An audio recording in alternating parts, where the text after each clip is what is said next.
¿Qué les parece si comenzamos primero con un corto repaso?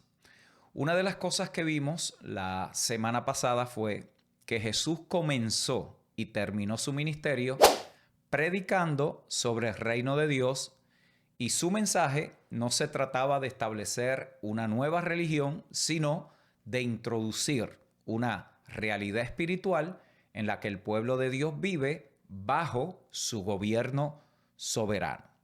Vimos también que el reino no es solo futuro, sino que es presente, activo y transformador en la vida de los creyentes. Segundo, vimos que la creación nos muestra que Dios ejerce autoridad absoluta y gobierna sobre todo lo que existe. Como rey del cosmos, su propósito es establecer un orden divino en la creación.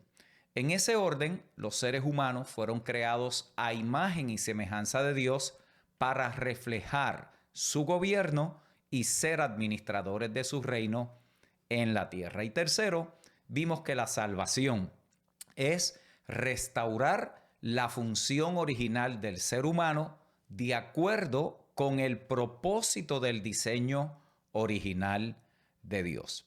Los creyentes estamos llamados a vivir como hijos, como reyes y sacerdotes, reflejando la imagen de Dios en nuestras vidas. Y eso lo vimos la semana pasada, el orden de la creación y lo que eso representa de Dios haber hecho al varón y a la hembra conforme a su imagen y semejanza. Eso implica, mis amados, que el verdadero evangelio no está enfocado en la autorrealización personal, sino en la obediencia al gobierno de Cristo y en la manifestación, como dice Pablo, de lo que es el reino de Dios, de su justicia, de su paz y de su gozo en todas las áreas de nuestra vida. Una de las razones por las cuales en la iglesia del Señor hay tantos problemas relacionales es porque muchas veces no hemos entendido cuál es nuestra función, cuál es nuestro propósito, cuál es nuestro lugar en el propósito eterno de Dios. Y esto no se da en un vacío. Esto es el resultado del tipo de evangelio que en muchas ocasiones se le ha predicado a las personas. Para mucha gente, el evangelio solo está relacionado con la salvación del pecador o simplemente un viaje al cielo cuando esa persona muere. Y el énfasis que se ha hecho en muchas ocasiones es en las bendiciones de la salvación y no en el propósito de la salvación. Y esto es importante y preste atención aquí.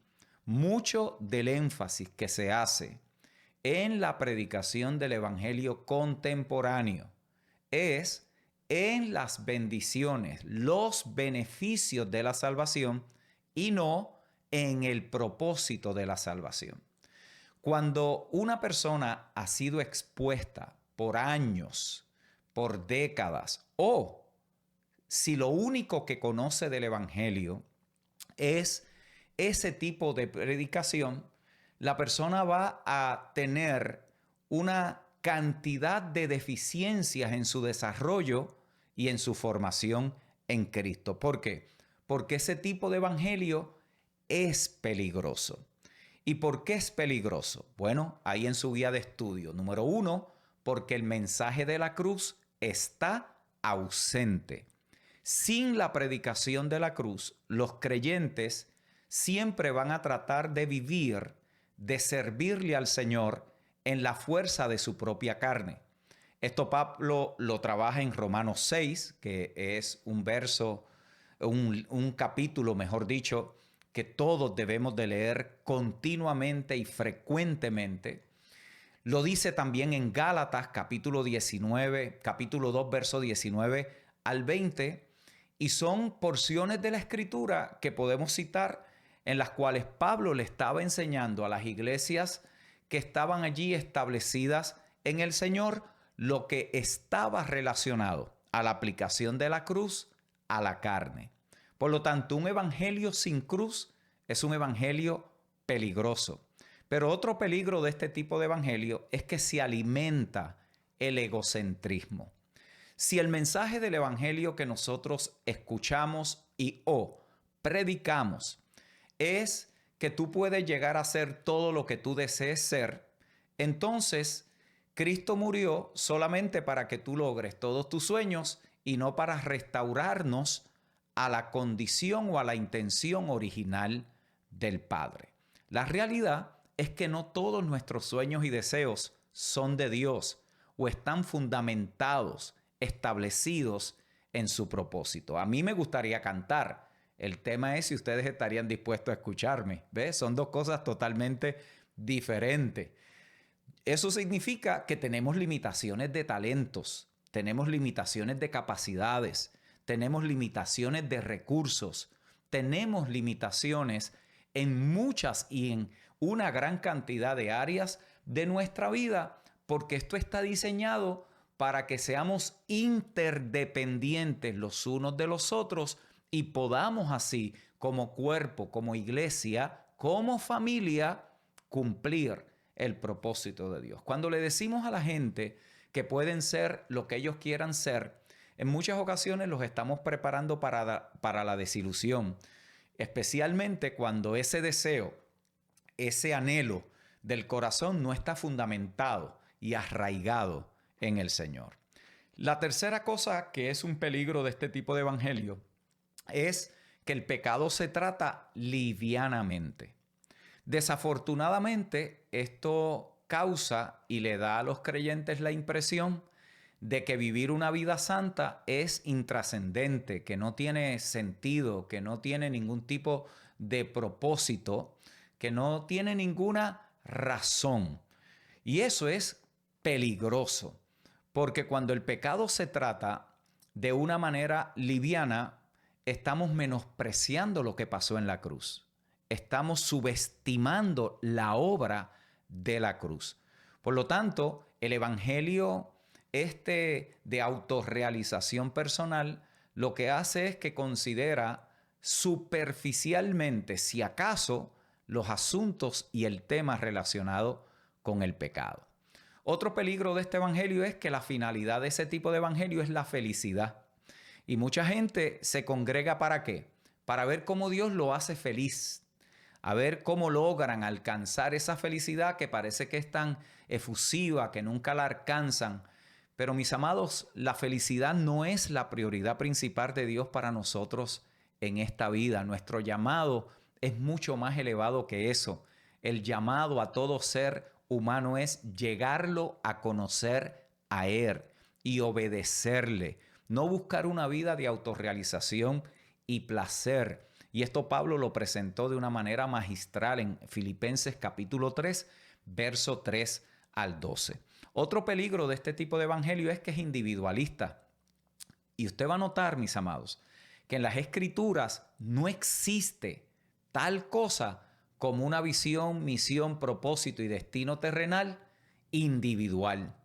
Nosotros vivimos por causa de, nuestra vida es informada por una visión, una misión, un propósito y un destino que Dios tiene preparado para nosotros. Lo que Pablo le llama las obras que fueron preparadas de antemano para que nosotros caminásemos en ella.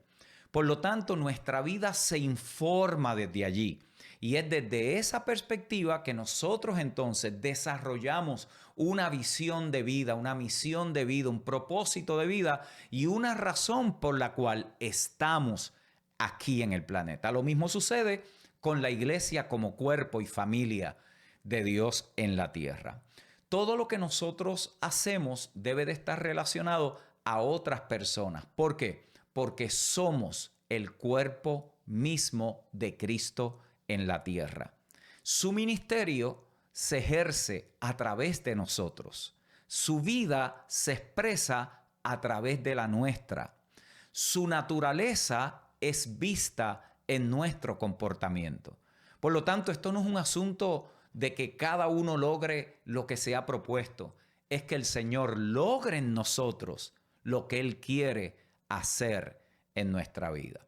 Cuando miramos el ejemplo, por ejemplo, del Antiguo Testamento que fue escrito a la nación de Israel y luego vemos en el Nuevo Testamento que fue escrito ¿a qué? A la iglesia. Si ustedes notan, muy pocas cartas fueron escritas individualmente. ¿Por qué? Porque ese no es el propósito de las escrituras. El propósito de las escrituras es la formación de una familia, el fortalecimiento de un cuerpo, la expresión de una naturaleza, no la autorrealización de los individuos.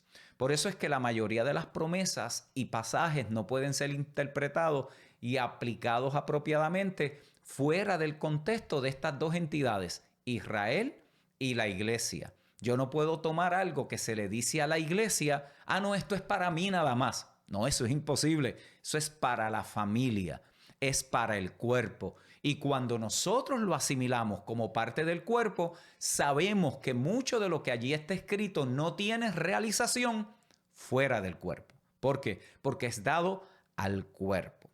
Otro elemento importante de entender de este evangelio peligroso de la autorrealización es que el reino de Dios implica un sacerdocio perfecto. El sacerdocio es el cuerpo que gobierna el reino de Dios y debe ser perfecto para asegurar su buen funcionamiento. Ese sacerdocio debe de ser puro, sin pecado, justo y capaz de gobernar reflejando la imagen de Dios y su semejanza. Y quien es sumo sacerdote en este reino es el Hijo amado de Dios. Por lo tanto, nosotros como real sacerdocio somos instruidos, somos equipados por ese real sacerdote que traspasó los cielos y está sentado a la diestra de Dios. Ahora bien, la pregunta que debemos responder hoy en este estudio es, ¿qué es el reino de Dios? Las dos palabras que se usan en el Antiguo y en el Nuevo Testamento para referirse al reino de Dios son estas dos, Malkut y Basilea. Malkut y Basilea. Ambas palabras se entienden como palabras dinámicas, palabras que se refieren principalmente al gobierno o al reinado de un rey. Por eso la palabra en inglés es kingdom y es una palabra compuesta que es rey y dominio. Así que la mejor forma de nosotros traducir el término el reino de Dios es el gobierno soberano de Dios. Esto debe tenerlo usted presente cuando lee la Escritura. Debe de tenerlo claro cuando se está hablando o enseñando acerca del reino. Lamentablemente, muchas veces se ha diluido tanto el uso y el término de lo que es el reino de Dios que la gente piensa que está relacionado con asuntos terrenales. La casa de reino, el carro de reino, yo tengo una vida de rey, ¿ve? Entonces, cuando reducimos el reino de Dios a asuntos de comida y bebida, que Pablo dice que no son, el reino no es ni comida ni bebida, no tiene nada que ver con los asuntos pertinentes a la tierra. ¿Por qué? Porque el reino de Dios no es otra cosa que el gobierno soberano de Dios. Eso era precisamente a lo que Jesús se refería cuando él hablaba del reino de Dios o del reino de los cielos. Por eso él dice en Marcos capítulo 1, verso 14 al 15, después que Juan fue encarcelado, Jesús vino a Galilea predicando el evangelio, la buena noticia del reino de Dios, diciendo, el tiempo se ha cumplido y el reino de Dios se ha acercado. Arrepentíos y creed en el evangelio. La pregunta que tendríamos que hacerle al texto es, ¿qué significaba que el tiempo se había cumplido? Si Jesús dice que el tiempo se cumplió, a nosotros nos conviene saber qué es lo que él quiso decir.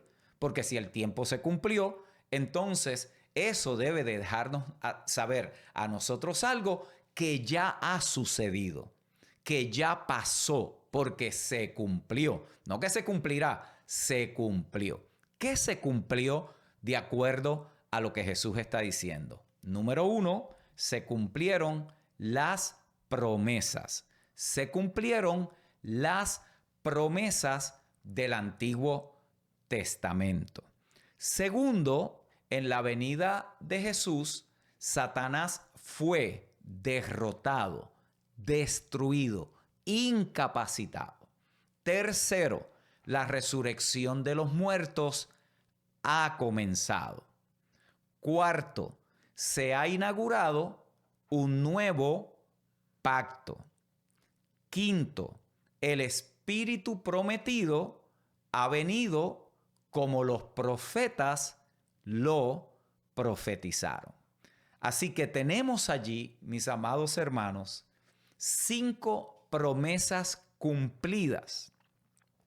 Y eso es lo que Jesús quiso decir cuando declaró: el tiempo se ha cumplido. ¿Por qué?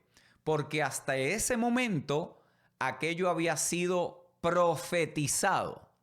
Pero una vez el Mesías aparece en la escena, entonces ahora allí comienza ese nuevo tiempo. El Kairos de Dios hace presencia en la tierra.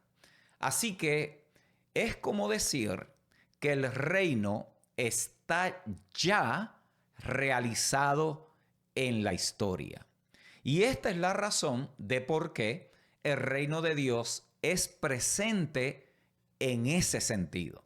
Nosotros podemos decir con confianza y con plena certidumbre que el reino de Dios está presente. Note bien, está presente. ¿Por qué? Porque todo lo que se requería para que el gobierno de Dios regresara a la humanidad por medio de hombres y mujeres que serían renacidos y se le impartiría la misma vida de Dios y serían gobernados por Él entre los hombres, eso nos dice que por cuanto ya eso sucedió, nosotros podemos decir que el reino está presente, pero también el reino es futuro. Nosotros vivimos entre el ya y el todavía no. Es lo que yo le llamo la vida en el medio. Y eso no es una contradicción, sino simplemente la naturaleza del reino. El reino ha llegado en cumplimiento de las promesas del Antiguo Testamento. Se ha establecido un nuevo pacto, pero hay una expresión gloriosa y una consumación final que se manifestará. ¿Cómo entonces debemos vivir en la vida del medio o en el medio? En el ya, pero el todavía no. ¿Cómo vivimos en el presente y cómo anticipamos el futuro? Bueno, Jesús dijo 2 cosas. Primero, que buscáramos el reino de Dios y su justicia primero. Mateo capítulo 6, verso 33.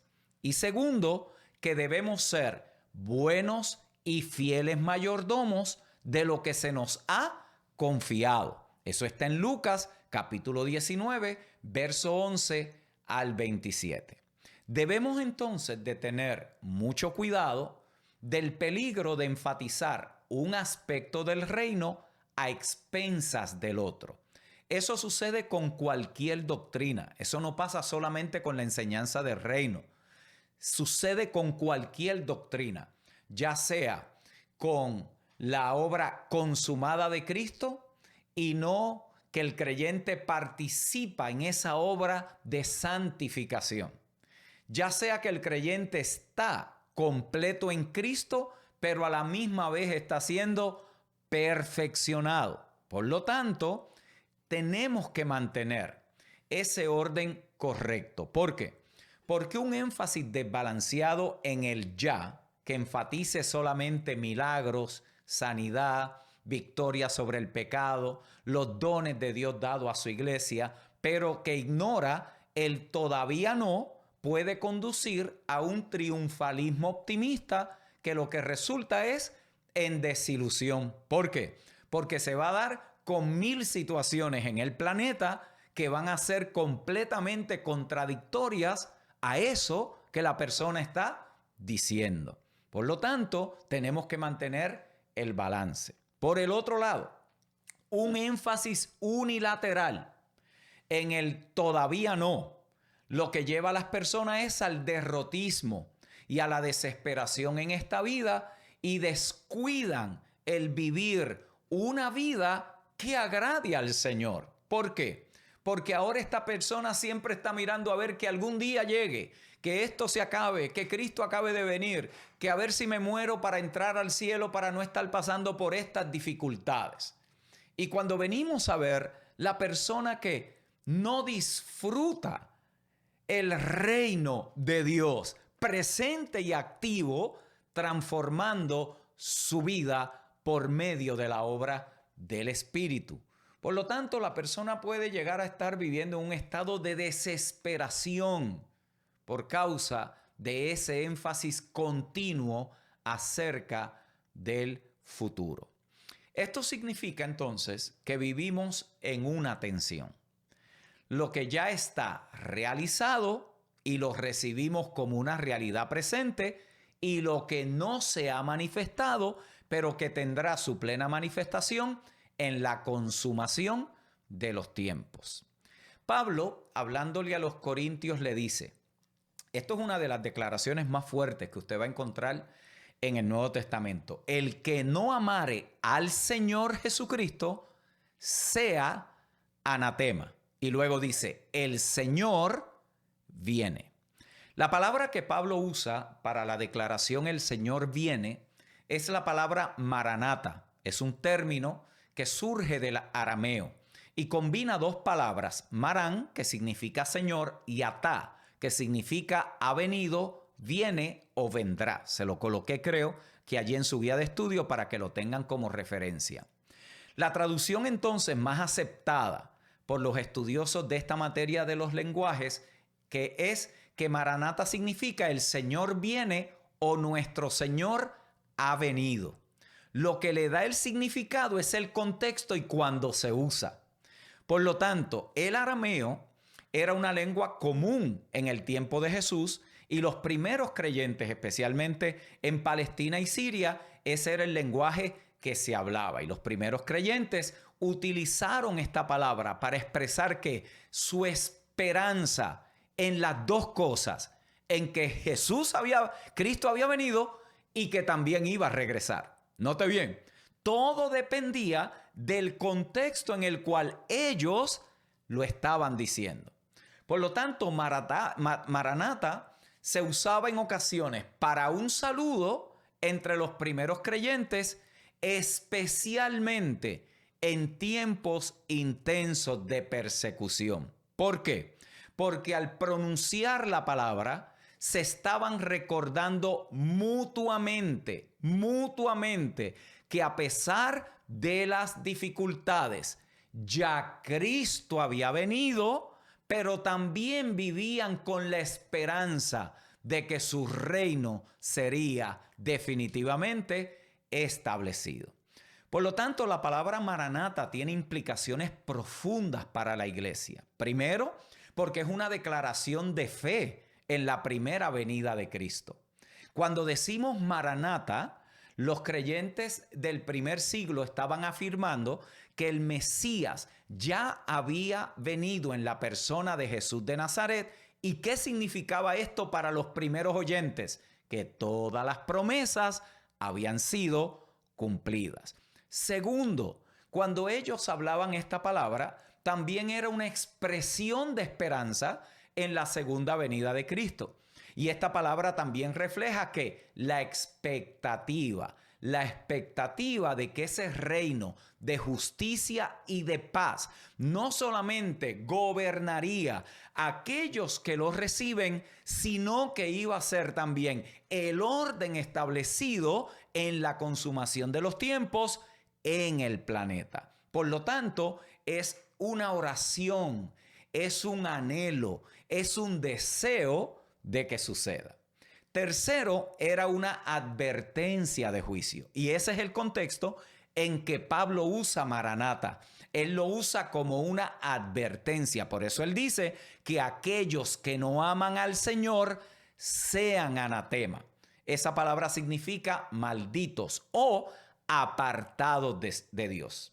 Cuando Pablo dice Maranata, ¿qué está recordando? Que el regreso de Cristo trae juicio para los que han rechazado su señorío, su gobierno en su vida. Otro elemento que esta palabra u otra implicación que tiene es que es un llamado a la perseverancia. La palabra Maranata invita a los creyentes a mantenerse firmes en su fe, a vivir con urgencia, a vivir con propósito, sabiendo que el Señor, como dice Pablo enfáticamente, el Señor viene. Y cuando leemos en el Nuevo Testamento las venidas del Señor, encontramos que Él vino, está viniendo y vendrá. Él vino, está viniendo y vendrá. Por lo tanto, esa expresión del Señor viene no solamente está apuntando a algo en el futuro, sino que está también dando a entender que hay una dinámica poderosa entre el Señor y los suyos que hace que continuamente esa persona viva en esa expectativa de la expresión más gloriosa que jamás se haya experimentado, que es la manifestación plena del gobierno de Dios en la tierra. Por eso es que Maranata, mis amados, sigue siendo una declaración poderosa para los creyentes 21 siglos después. ¿Por qué? Porque nos recuerda que el Señor ha venido, pero que trajo la salvación. Pero también nos invita a vivir con la esperanza de la manifestación plena de su reino. Y nos desafía. Cuando vemos las injusticias, la muerte, las enfermedades, el dolor, la tristeza, la angustia que se vive en el planeta, que parece una contradicción a lo que estamos diciendo, de que el Señor es paz. Pero ¿es paz para quién? No es paz para el mundo, es paz para los que lo reciben como Señor y gobierna su vida. El mundo está en un desorden, está en un estado de deterioro acelerado. Maranata nos desafía, nos recuerda que debemos de perseverar con fe, sabiendo que el tiempo es corto y que debemos de estar preparados. Por eso decir Maranata hoy es decir, el Señor viene. Estemos preparados, estemos listos. Y miren lo que Pablo dice. Primera de Corintios, capítulo 15, verso 21 al 28. Creo que se lo coloqué en su guía. Porque por cuanto la muerte entró por un hombre, también por un hombre la resurrección de los muertos. Porque así como en Adán todos mueren, también en Cristo todos serán vivificados, pero cada uno en su debido orden. Cristo las primicias, luego los que son de Cristo en su venida. Y dice, luego el fin, cuando entregue el reino al Dios y Padre, cuando haya suprimido todo dominio, toda autoridad y toda potencia, porque preciso es, noten, que Él reine hasta que haya puesto a todos sus enemigos debajo de sus pies. Y nos dice que es lo que falta. Y el postrer enemigo que será destruido es la muerte. Para los creyentes, la muerte ha sido vencida, pero para la humanidad no ha sido destruida. Note bien, la muerte fue vencida porque no tiene poder sobre los hijos de Dios, pero sigue siendo en el planeta el factor que lleva a la humanidad a la tumba. Y él dice aquí, el postrer enemigo que será destruido es la muerte. Porque todas las cosas las sujetó debajo de sus pies. Y cuando dice que todas las cosas han sido sujetas a él, claramente se exceptúa aquel que sujetó a él todas las cosas. Pero luego que todas las cosas le estén sujetas, entonces el Hijo mismo se sujetará al que le sujetó a él todas las cosas, para que Dios sea todo en todos. Mis amados, nosotros vivimos entre el ya, pero el todavía no. Entre lo que ya sucedió y lo que se manifestará en su plenitud. Está consumado, pero Pablo nos indica aquí que hay una plena manifestación en el futuro. En el tiempo que resta, entonces yo me quiero concentrar en esa vida en el medio. En ese pudiéramos llamarle paréntesis que nosotros vivimos.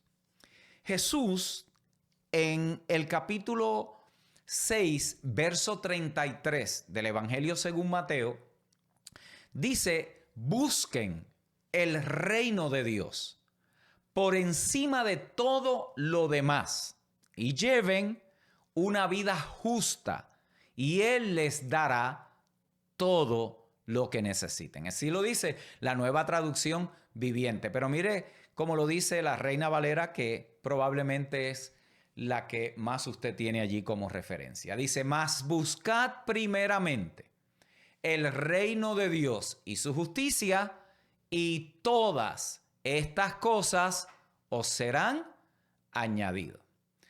Cuando nosotros entendemos, mis amados, lo que Jesús está comunicando aquí, ¿qué encontramos?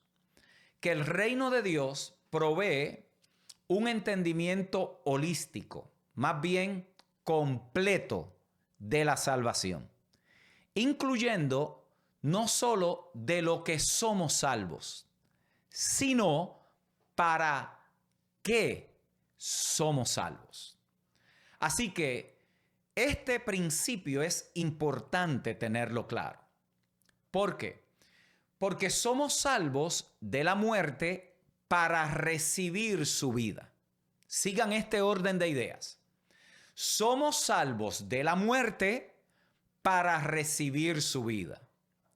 Somos salvos de la vergüenza para participar de su gloria. Somos salvos de la esclavitud para vivir en libertad. Y somos salvos del pecado para vivir para Dios. Y somos salvos del reino de las tinieblas para ser trasladados al reino de la luz. Note bien, no solo es que somos salvos, sino que tenemos que entender para qué somos salvos. Y ser salvo en el reino de Dios es tener el gobierno soberano de Dios en cada aspecto de nuestra vida gobernando. Nótelo allí. Ser salvo en el reino de Dios es tener el gobierno soberano de Dios sobre cada aspecto de la vida. Esto es mucho más entonces que pedirle a Jesús que entre a nuestro corazón. Es más que venir y pasar al frente y levantar la mano. Es más que leer la Biblia. Es más que escuchar canciones cristianas. Todo eso es bueno, todo eso está bien, pero todo eso se puede hacer y el Señor no gobernar nuestra vida. Por lo tanto, cuando entendemos ese principio de que somos salvos del reino de las tinieblas para ser trasladados, arrancados, traspuestos, sembrados en el reino de Dios. ¿Qué significa eso?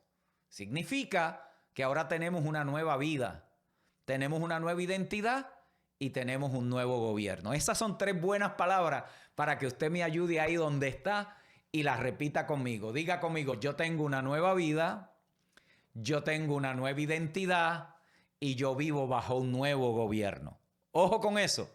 Tenemos una nueva vida, tenemos una nueva identidad y vivimos bajo un nuevo gobierno. Eso es lo que significa ser trasladados. Eso es más que un elemento de carácter teológico. Es una experiencia vivencial. Es algo que usted y yo experimentamos en el ahora. En el momento que usted nace de nuevo, sucede algo que en ese momento usted y yo no sabíamos que había sucedido. Y es que fuimos trasladados. Y en ese reinado, bajo ese gobierno, no se puede vivir si no es con una nueva vida, si no es con una nueva identidad y si no es con un nuevo gobierno. ¿Por qué? Porque carne y sangre no heredan el reino de Dios. Por lo tanto, tiene que tener una nueva vida y una nueva identidad. El reino de Dios entonces es mucho más que un concepto teológico o una realidad de algún día en el más allá, cuando me muera, cuando esto se acabe. No, el reino está presente ahora mismo en los desafíos, en las alegrías cotidianas de la vida, así como en esos momentos milagrosos también que nos dejan boquiabiertos. La evidencia de que el reino de Dios trae transformación es la transformación de toda nuestra vida, incluyendo lo cotidiano. Ojo, incluyendo lo cotidiano. Por eso es que el reino, el mensaje del reino, es poderoso y a la vez es práctico. Es poderoso, pero también es práctico. El mensaje del reino excede nuestro entendimiento natural, pero a menudo aparece de maneras sorprendentes, de una manera ordinaria. Noten que Jesús dijo: busquen que Dios gobierne en todas las áreas de su vida. Cuando uno empieza a entender lo que es reino, el texto tiene más sentido. ¿De qué le está hablando Jesús? Le está hablando que ellos tienen unas preocupaciones genuinas: casa, comida, ropa. ¿Qué más cotidiano que eso? ¿Qué más del mundo que eso? ¿Qué cosas más importantes que esa para nosotros? Yo no me puedo ni imaginar lo que deben de estar viviendo nuestros hermanos en California, que han perdido totalmente sus casas, sus propiedades, edificios quemados, templos desaparecidos, sinagogas quemadas, gente que se quedó sin ropa, la que tenía puesta nada más. ¿Cómo uno lidia? ¿Cómo uno reconcilia esas cosas? Mis amados, aquí es donde esta palabra tiene tanto poder. Jesús no se equivocó cuando dijo: busquen primeramente el reino de Dios. Él está hablando de que el gobierno de Dios gobierne en todas las áreas de nuestra vida, que su justicia sea para nosotros la prioridad de nuestra vida. Y cuando eso es así, que Él dice: todo lo demás será añadido. Por lo tanto, el reto nuestro, ¿cuál es? ¿Cuál es nuestro reto como creyentes? Reordenar nuestra vida en torno a lo que más importa. Y lo más que importa, según Jesús, es el reino, es su gobierno, es Dios gobernando en nuestra vida. Un teólogo croata se conoce como Miss Rolaf Wolf. Él dice que la tentación principal no es rechazar a Dios abiertamente, sino abrazarlo como algo secundario y usarlo como instrumento para nuestros propios fines. Mis amados hermanos y hermanas, la única manera de nosotros evitar esa tendencia natural que hay en los seres humanos de usar a Dios para nuestros propósitos es reconocer a Dios como Rey y construir nuestras vidas alrededor de su reino. ¿A qué se parece ese reino en tiempo real? Consideremos la primera lección de Jesús a sus discípulos, cuando Él los llama a reorganizar la vida en base al gobierno de Dios y su justicia. Mateo 6:25 y en adelante es uno de esos textos que desmantelan a cualquiera. Dice allí: por tanto os digo, no os afanéis por nuestra vida, qué habéis de comer o qué habéis de beber, ni por vuestro cuerpo, qué habéis de vestir. ¿No es la vida más que el alimento y el cuerpo más que el vestido? ¿Y quién de vosotros podrá, por mucho que se afane, añadir a su estatura un codo? Y por el vestido, ¿por qué os afanáis? Considerad los lirios del campo, cómo crecen, no trabajan ni hilan. No os afanéis pues diciendo, ¿qué comeremos o qué beberemos o qué vestiremos? Mas buscad primeramente el reino de Dios y su justicia, y todas estas cosas os serán añadidas. Así que no os afanéis por el día de mañana, porque el día de mañana traerá su propio afán. Bástale a cada día su propio mal. El contexto de estos versos es importante. Este versículo se encuentra justamente en el corazón de lo que se le ha llamado el Sermón del Monte, las bienaventuranzas. Esas bienaventuranzas abarcan 3 capítulos enteros: el capítulo 5, el capítulo 6 y el capítulo 7. En total son 111 versículos que se dedicaron para hablar de esos valores del reino. Y este es el primero de 5 discursos que Mateo está registrando de parte del Señor.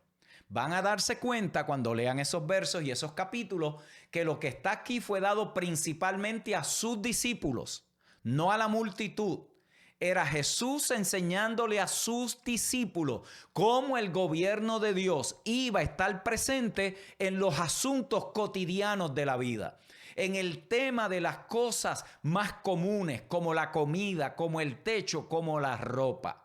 Él se lo está diciendo a aquellos que darían movimiento, que le darían avance a esa experiencia que se experimentó en el primer siglo, que era la familia de Dios avanzando en los asuntos de Dios en la tierra. Mateo 5, 1 al 2 lo dice: viendo la multitud, subió al monte y sentándose, vinieron a él sus discípulos y abriendo su boca les enseñaba diciendo. Lo que Jesús está haciendo es enseñándole a sus discípulos que su vida sería gobernada por otra narrativa, por otra historia, por una vida superior, por otro tipo de gobierno, por una nueva manera de vivir. Mis amados, todos nosotros vivimos y somos formados también por historias. Ellos lo habían sido hasta ese momento y Jesús le está cambiando la narrativa. El ser humano vive en búsqueda de ser parte de algo mayor que ellos mismos y que responda a las grandes preguntas de la vida. ¿Por qué estamos aquí? ¿Qué es lo que está mal? ¿Cuál es el remedio? ¿Cómo terminará todo esto? Y la respuesta a estas preguntas es lo que define en muchas ocasiones nuestra vida y es la manera en cómo nosotros vemos al mundo, lo que se llama una cosmovisión. Por ejemplo, aquellos que vivimos en los Estados Unidos, escuchamos cuando llegamos a esta nación sobre el sueño americano. Más que una idea, el sueño americano es una historia. Es una historia que controla la forma en cómo muchos, incluso algunos que viven fuera de los Estados Unidos, piensan y viven. La narrativa del sueño responde ¿a qué? A las preguntas de la vida. Responde a ¿por qué estamos aquí? ¿Cuál es la respuesta del sueño americano? La búsqueda de la felicidad. ¿Qué es lo que está mal? ¿Qué es lo que dice el sueño americano? Aún no hemos experimentado la plenitud de la seguridad, la protección y la libertad. ¿Cuál es el remedio? Bueno, somos gente buena y trabajadora que desafía los límites y crea sus propios destinos. ¿Cómo esto va a terminar? Bueno, si lo hago bien y trabajo duro, con una casa grande, con 2 o 3 niños y un patio grande para poder disfrutar de la vida sin tener que compartir con mis vecinos. ¿Vio? El sueño americano. La razón por la cual muchos viven. ¿Cuántos de nosotros admitiríamos que esta es la narrativa por la cual muchas veces se vive? Muy pocos, muy poca gente. Muchos damos por sentado que esa es la voluntad de Dios para nosotros, que esa es la forma de vivir. En otras palabras, no cuestionamos, sino que aceptamos como de Dios lo que es de sentido común para la cultura. Por eso este tipo de narrativa controla la vida de la mayoría de la gente en las culturas occidentales. Controla por qué hacen lo que hacen, controlan todo lo que tiene que ver con su vida. Es una vida que coloca no al yo, no al soberano Dios como gobernante, sino al yo soberano, la persona misma en el centro del universo, y culmina con autorrealización y con felicidad personal. Mis amados, nuestras vidas están definidas por una historia. Una historia que trata de encontrarme a mí mismo. Una historia que queremos lograr para alcanzar esa mejor vida que todos anhelamos tener. Y aquí es que está la parte difícil. Es posible tener creencias cristianas y aún así vivir fuera del gobierno de Dios. Nosotros podemos decir que Cristo es el fundamento de nuestra vida, abrazar las mayores y las más importantes doctrinas de la fe cristiana. Podemos congregarnos hasta que ya nos falten días y a la misma vez vivir nuestras vidas por la cultura del mundo, construyendo nuestros propios reinos. Consideremos, mis amados, una de las tantas situaciones que nosotros los pastores tenemos que tratar con la gente continuamente. Ese creyente que se crió en la iglesia, que aceptó a Cristo como Señor y Salvador de su vida, que ha vivido una vida moralmente justa, una vida que ha evitado todos los pecados mayores, pero quiere saber por qué Dios le ha fallado. Quiere saber por qué no se cumplieron las promesas que él dijo que Dios tenía que cumplirle, porque él lo ha hecho todo bien, pero no está teniendo éxito en la vida. Si es soltero, ¿por qué no ha conocido al hombre o la mujer de su sueño? Y se pregunta, ¿por qué si él ha hecho todo de su parte, por qué Dios no ha hecho la parte de él? ¿Alguno se ha sentido así alguna vez? ¿Alguno conoce a alguien que se siente de esa manera? Algunos de los pastores que estamos conectados hoy han tenido que tratar de responder a esa pregunta, porque esa pregunta no viene de gente novata. Esa pregunta viene de la gente que lleva un ratito caminando. ¿Por qué? Porque cuando lo único que uno conoce es el evangelio de la transacción, uno cree que Dios vive y existe para cumplir nuestros caprichos personales. Y es allí donde este evangelio del reino tiene que reformar la narrativa de nuestra vida. ¿Qué es lo que está pasando en la mente y en el corazón de una persona que piensa así? ¿Sería que verdaderamente Dios le falló a ese creyente? Seguramente que no.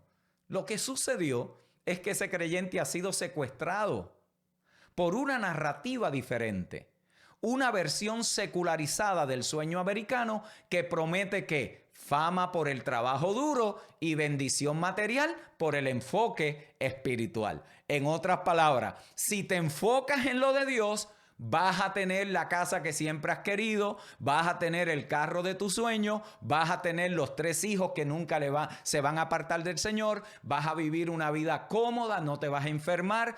El evangelio de la conveniencia.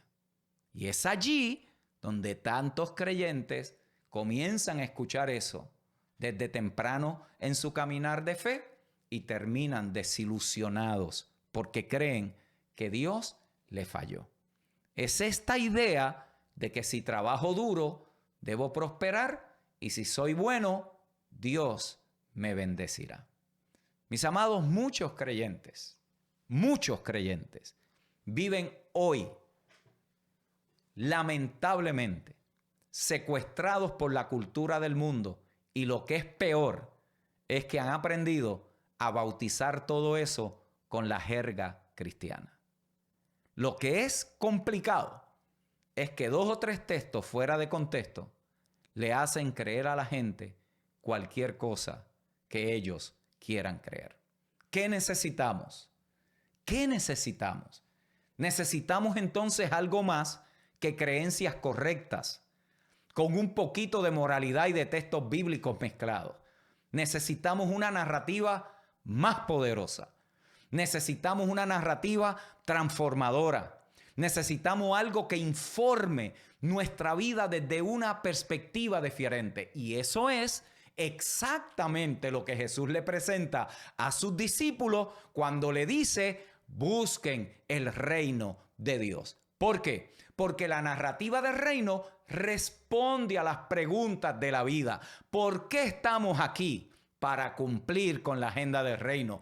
¿Qué es lo que está mal? Que la humanidad se ha rebelado contra el rey. ¿Cuál es el remedio? La llegada del reino.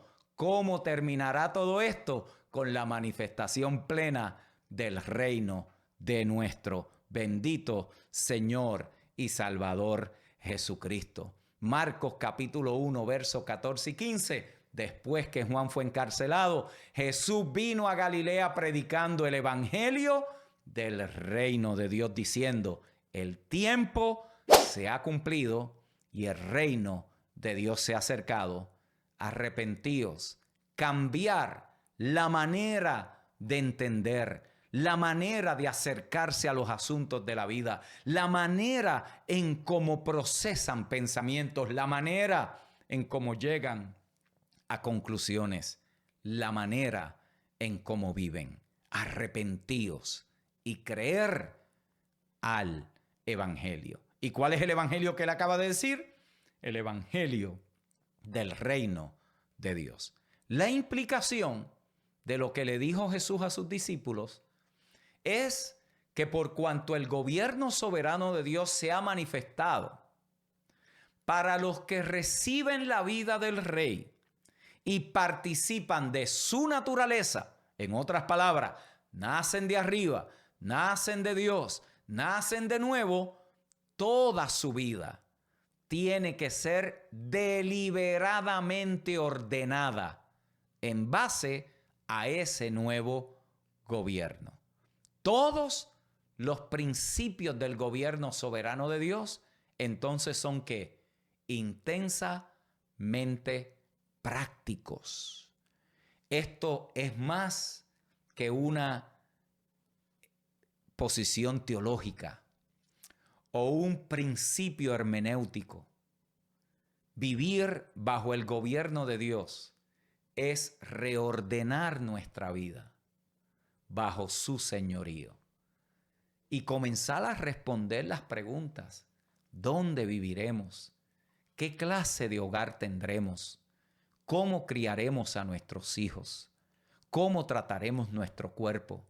¿Cómo cuidaremos la creación? ¿Cómo uso mi dinero? ¿Cómo trato a mi esposa o a mi esposo?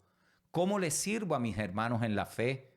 ¿Cómo trato a mis enemigos? El reino es intensamente práctico.